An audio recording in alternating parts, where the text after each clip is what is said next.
Hello, fellow doctors. This is Ujjwal sir, medical mentor, founder and director of the Engineers Gurukul. Yes, this video is in continuation with the earlier video that we have talked about counter current mechanism. And that lecture was 7A, this is 7B.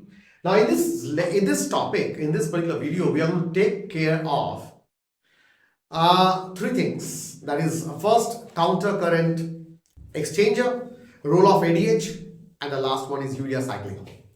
तो in this topic we will first start about urea cycling.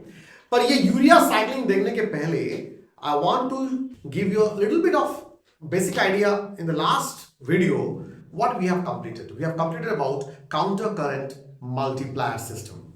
In the counter current multiplier system, in the last we talked about. This is urea cycling. Today we are supposed to start with urea cycling. पर ये start करने के पहले ये थोड़ा फिर से देख लो बाबू, जिन्होंने मिस कर लिए आई बटन क्लिक करके वहां से देख लेना. Okay, now just to repeat it, this is counter current multiplier system. Now ये 300 मिलीऑस्मोल का नॉर्मल प्लाज्मा में कंसंट्रेशन था. It has come to 300. But PCT का काम है, atoms of PCT they are lined by brush bordered cuboidal epithelium. 80 to 90% of bicarbonate ion is being reabsorbed. 65% of sodium chloride and water is being reabsorbed.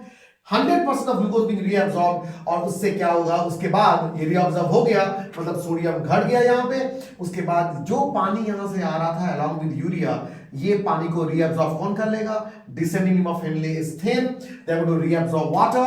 पर जब ये loop of Henle से ऊपर की तरफ जाएगा, ascending limb is nature has made it thick, but being thick, it is permeable to solute. तो NaCl यहां से निकल आएगा, तो ये पोर्शन बन जाएगा हाइपरटोनिक. तो उससे क्या होगा, सेकेंड इसके प्रेशर में और भी ज्यादा पानी बाहर निकल आएगा.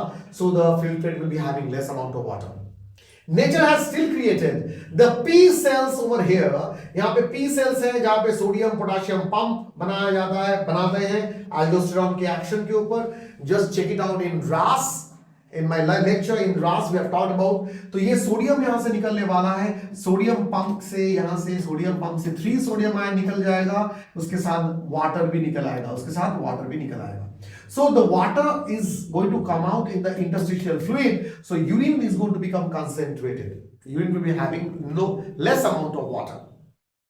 उसके बाद जब ये नीचे की तरफ आ रहा था, ये भी काउंटर करंट कर रहा था. यहाँ पे काउंटर हो रहा था ना, यहाँ पे डिसेंडिंग नीचे की तरफ, एसिड ऊपर की तरफ, और ये कलेक्टिंग डक्ट नीचे की तरफ. और थर्डिंग डक्ट में यहाँ पे कुछ स्पेशल सेल्स हैं.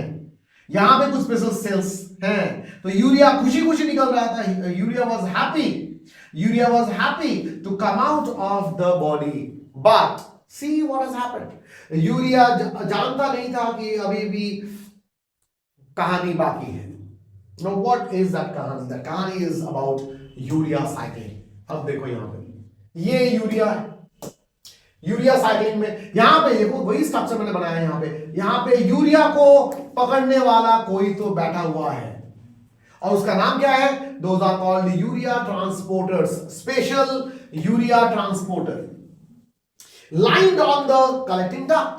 और यहाँ पे यूरिया को पकड़ने के लिए बैठा हुआ है और आ गया, इसको पकड़ लिया urea. And urea is now sad. Okay, urea का मन खराब हो गया. तो यूरिया को पैपिला में, ये कौन सा रीजन है? पैपिला रीजन है. सो पैपिला में ये यूरिया को पकड़ लिया. सो यूरिया यहां पे आ जाएगा. यूरिया इज सॉल्यूट और solvent? My dear students, urea is solute. So solute, so अगर यूरिया सॉल्यूट है तो यूरिया यहां पे आ जाने से यहां से फिर से ज्यादा वाटर रीअब्सॉर्ब हो जाएगा, बिकॉज यहां पे हाइपरटोनिक हो गया, पानी और भी निकल जाएगा. तो यहां से लेकर यहां तक देखो सबसे इंपॉर्टेंट क्या है? The entire ascending limb, DCT collecting duct के यहां तक it is totally impermeable to urea.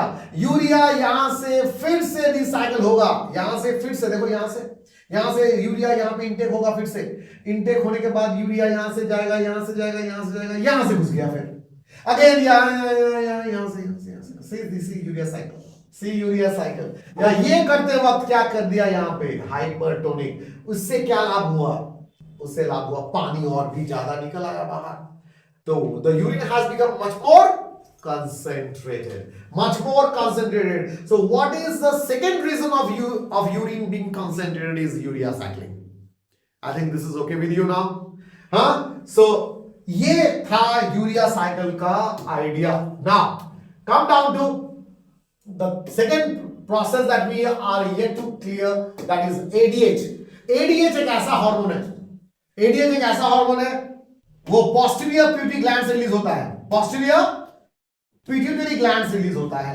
यहां से दो हार्मोन रिलीज होते हैं, एक है ऑक्सीटोसिन और एक है vasopressin, that is ADH. Vasopressin that is ADH. इसका और एक नाम मैंने आपको कमेंट में करने के लिए बोला था. Some of you have said it right. Okay, what is the other term? The other term is pitresin. The other term for ADH is pitresin, double S-I-N, pitresin. Okay, oxytocin का काम क्या है आप जानते हो. It is called as a birth hormone. इसका और एक नाम क्या है? Can anybody tell me that? If you can, just comment me. Oxytocin का एक नाम आप जानते हो, don't tell me. वो आप क्या बोलने चाह रहे थे? Birth hormone है. I am asking about another term given to oxytocin. What is the other term? Comment me in the comment section. Okay. Now ADH इसका काम क्या है? ADH का काम है, it increases permeability of water. It increases permeability of water. Water को permeable कर देता है, वो ग्लोबुलर फिल्टर से खींच के लाता है. वेरी गुड, ये इसका पहला फंक्शन है. Second function, it increases efficiency of counter current multiplier. Counter current multiplier जो अभी आपको लास्ट वीडियो में दिखाया गया था, उसका काम ADH से एक्शन बढ़ जाता है, उसका एफिशिएंसी बढ़ जाता है.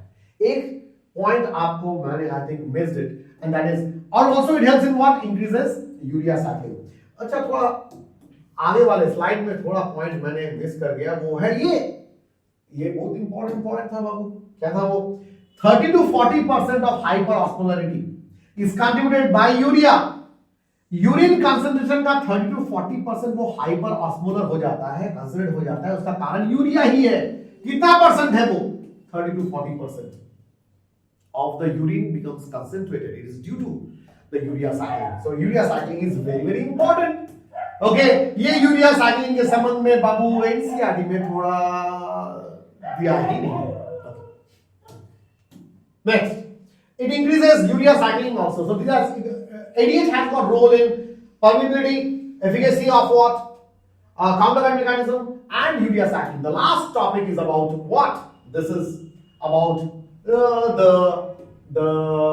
this is about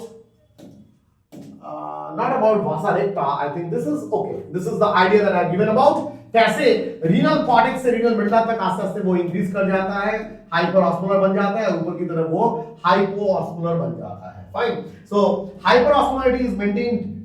why it is being maintained? One of the another reason, ये ऑस्मोलैरिटी क्यों मेंटेन कर रहा है? आस्ते आस्ते इतना नीचे की तरफ जा रहे हैं, from cortex to outer medulla, inner medulla, papilla, आस्ते आस्ते हाइपर ऑस्मोलर क्यों बन रहा है? Because blood flow in cortical area, ये जो कॉर्टेक्स एरिया में है ना, ब्लड फ्लो थोड़ा ज्यादा है in comparison to blood flow in the renal medulla. Blood flow थोड़ा कम है. ये भी रीजन है क्यों यहाँ पे हाइपर ऑस्मोलर नीचे की तरफ बढ़ जाता है. I think this is okay with you. Okay, the next one is about vasa recta, which helps in counter current exchanger system. Counter current exchanger, ये मल्टीप्लायर नहीं है, ये एक्सचेंजर है. दोनों से कंफ्यूज मत हो जाओ. काउंटर करंट मल्टीप्लायर वो नेचर के काउंटर करंट के लिए होता है. Counter current exchanger is done by nature में इफरेंट आर्ट्रियोल. जो इफरेंट आर्ट्रियोल है, अगर ये डायग्राम आपको याद है, if the diagram is okay with you, देख लो ये वासा रेक्टा जो मैं बना रहा हूं अभी, वो कौन सा है? ये जो आगे वाले स्लाइड में ये ग्रीन स्ट्रक्चर देखो, ये ग्रीन स्ट्रक्चर देखो आपके बुक में, वो जो डायग्राम है नेफ्रॉन का, efferent arteriole, it comes back, efferent arteriole it comes back like this, it comes back like this, और ये पूरा टिब्यूल में ऐसे जकड़ के वो कॉम्प्लेक्स स्ट्रक्चर बनाता है जो आपको प्रॉब्लम क्रिएट करता है. Remember, that is the vasa recta. See, think about it. ये जो ग्रीन कलर का है, ये पूरा इस ग्लोबुलर फिल्ट्रेट के साथ, ये टोटल ट्यूब्यूल के साथ, ये भी एक ऐसा ट्यूब है which is called vasa recta. और ये वासा रेक्टा यहां से जो निकलता है वो यहां पे आ जाता है, यहां पे आ जाता है। कैसे आता है? यहां पे कोई क्या एक्टिव सिस्टम है? Is there any ATP generating system जो खींच लेता है? इसमें क्या ज्यादा माइटोकॉन्ड्रिया है जिससे वो खींच लेता है? नहीं है ऐसा कुछ। It is not having anything such. So क्या है? What it is having? It shows of passive transport. क्या करते हैं? Passive transport. सो जो कुछ पानी निकला कहां से? वाटर रीअब्सॉर्ब हो गया इंटरस्टिशियम में। कहां से? फ्रॉम काउंटर करंट मल्टीप्लायर से। वो पानी यहां से आस्ते करके वो निकाल लेता है। देखो यहां से अंदर घुसा, सॉल्यूट घुसा, यहां पे सॉल्यूट घुसा, सॉल्यूट यहां से आ रहा है और यहां से पानी निकल रहा है, तो सॉल्यूट का कंसंट्रेशन क्या होगा? बढ़ेगा। अब देखो यहां पे जब ऊपर की तरफ जा रहा है टुवर्ड्स द वेनस ब्लड, आस्ते आस्ते देखो यहां से पानी निकल रहा है। अगर पानी यहां पे होता तो क्या होता? 1200 ml 1200 मिली ऑस्मोल पर लीटर नहीं मेंटेन करता, क्योंकि इसका काम है मेंटेनेंस ऑफ मेडुलरी इंटरस्टिशियम में ये जो हाइपर ऑस्मोलरिटी बना है उसको मेंटेन करना। कैसे मेंटेन करते हैं? ये पानी अगर यहां से घुस गया तो ये क्या हो जाएगा? अगर यहां पे पानी रहता तो 1200 मिली ऑस्मोल नहीं रहता, पर पानी यहां पे बाहर आया। बाहर आने के बाद जब ये ऊपर जा रहा है, काउंटर जा रहा है, तो फिर से क्या मैकेनिज्म नेचर ने बनाया? देखो पानी फिर से इसके अंदर वासा रेक्टा के अंदर घुस जा रहा है, पानी इसके अंदर वासा रेक्टा के अंदर घुस जा रहा है, तो क्या होगा? आस्ते आस्ते 1200 से ज्यादा पानी निकल गया तो क्या होगा? देखो यहां से पानी निकलना स्टार्ट हो गया। सो ये आस्ते आस्ते ऊपर की तरफ जितना ऊपर जा रहा है क्या होगा? आस्ते आस्ते हाइपोऑस्मोलर हो जाएगा। हाइपोऑस्मोलर क्योंकि पानी का क्वांटिटी आस्ते आस्ते बढ़ रहा है। यहाँ पे पानी का क्वांटिटी आस्ते आस्ते बढ़ रहा है। पानी का क्वांटिटी बढ़ेगा तो क्या होगा? आस्ते आस्ते what is going to happen? It is going to become hypoosmolar. तो जितना नीचे की तरफ, जितना मिडला की तरफ हाइपरऑस्मोलर, जितना क्वाड्रस की तरफ hyperosmolar, it is being maintained by vasa recta. So vasa recta का काम है maintaining osmolarity, and that's why it is called as counter current exchanger mechanism. Counter current exchanger mechanism. So sir, difference क्या है? Difference क्या है between counter current multiplier और counter current exchanger में? What is the main difference? The main difference is in counter current multiplier कौन किसका role सबसे ज्यादा है? Loop of Henle.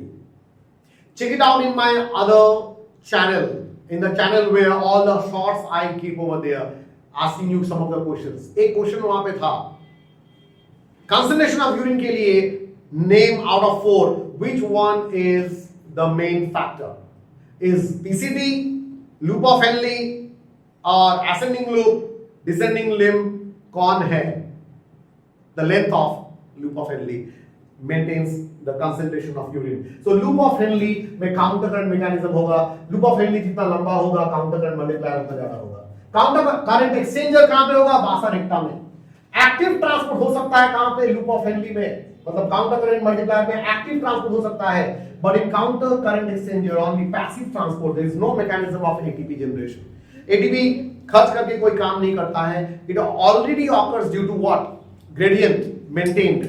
जो ग्रेडियंट बना उस ग्रेडियंट से हायर कंसंट्रेशन से लोअर कंसंट्रेशन में वासा रेक्टा के अंदर चला जाता है। It generates hyperosmolarity. Counter current multiplier hyperosmolarity generate करता है 300, देन 600, देन 900, देन 1200। ये मेंटेन करता है कौन? Counter current. ये बनाता कौन है? Counter current multiplier. पर ये मेंटेन कौन करता है? मेंटेन करता है वासा रेक्टी। मेंटेन करता है vasa recti. The same one is being maintained by vasa recti. Is this clear? So, with this, we have completed the concept of counter current mechanism. I think, dear students, you got the idea about this. Now, comment me in the comment section if you have got any doubt, and also the answers that I have asked you. Stay tuned, stay healthy, and above all, start solving questions. All the very best.